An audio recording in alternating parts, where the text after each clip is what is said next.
मालिकेमध्ये सध्या आपण पाहतोय की गुरुने त्याच्या गुंडांना सांगून रेशमला किडनॅप करायला सांगितलेलं असतं, पण चुकून वैदेहीचंच किडनॅपिंग होतं। आता तेजासमोर गुरुचा खरा चेहरा आलेला असतो आणि त्याला हेही समजलेलं असतं की वैदेहीचं किडनॅपिंग झालेलं आहे। वैदेहीला शोधत तो त्या बंगल्यापर्यंत देखील पोहोचलेला असतो। तो आता वैदेहीला सोडवायला जातो, परंतु वैदेहीचा पुन्हा एकदा इथे गैरसमज होतो की हे सर्व तेजानेच घडवून आणलेलं आहे।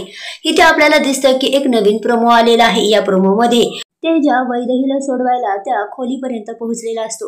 इथे आपल्याला दिसतंच की वैदेहीचं ऑलरेडी हाताचे कपडे फाटलेले असतात, पण तिचा गैरसमज झाल्यामुळे ती हातामध्ये एक मोठा वास घेते आणि तेजाला सांगत असते, तुझ्या माणसांनी जो दरवाजा बंद केलेला आहे तो उघडायला सांग।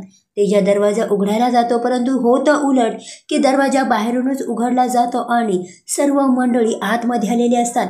जालिंदर मामा, त्यातच माई साहेब, वैदेहीचे घरचे आणि प्रेसचे सर्व पत्रकार हे सगळे जण समोर आलेले असतात आणि त्यांच्या समोर तेजा वैदेही दोघे जण नको त्या अवस्थेमध्ये पाहायला मिळतात। तेजा दरवाजा उघडायला जात असताना तेव्हा जालिंदर मामाचा त्याला धक्का लागतो। खोलीत अंधार असतो। तेजा वैदेहीला जाऊन धडकतो आणि वैदेही तेजा बाजूला असणाऱ्या सोप्यावरती पडतात।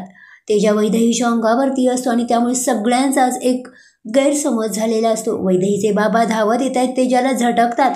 अगोदर माझ्या मुलीच्या अंगावरून बाजूला हो असे म्हणू लागतात।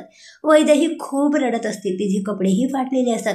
त्यामुळे आता सगळ्यांचाच गैरसमज झालेला असतो की तेजा वैदेहीवरती जबरदस्ती करत असतो।